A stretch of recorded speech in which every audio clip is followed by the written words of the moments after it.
আসসালামু আলাইকুম। বাংলাদেশের মাটি সোনার চেয়ে খাঁটি। আসলে এই কথাটা 100% সত্য।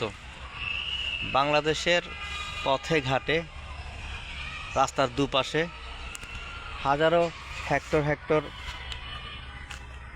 জায়গা পড়ে আছে পতিত।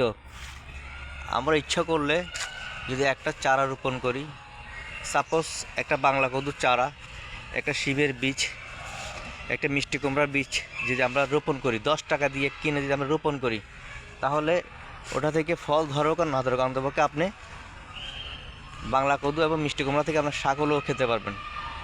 আর একটু পরিচর্যা করলে তো ফলনের কোনো অভাব হবে না। এই হচ্ছে বাংলাদেশ।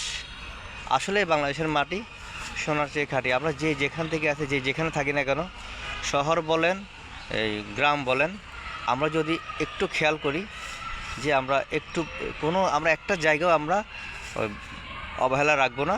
প্রত্যেকটা জায়গার মধ্যে আমরা, সেটা আমার জায়গা হোক, সেটা অন্যজনের জায়গা হোক, সরকারি জায়গা হোক, আমরা বীজ রোপণ করে দিব ইনশাল্লাহ। এতে করে আমাদের নিজস্ব সবজির চাহিদা মিটবে এবং আমরা পার্শ্ববর্তী কাউকে আমরা ইচ্ছে করলে এটা আমরা দিতে পারবো ফলন হিসাবে।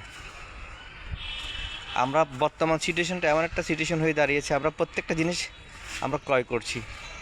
সবাই যদি আমরা নিজের জায়গা থেকে যদি কিছু না কিছু উৎপাদন করি, তাহলে আমরা কিছুটা আমাদের পারিবারিকভাবে আমরা কিছুটা আমাদের সাশ্রয় হবে। আসসালামু আলাইকুম।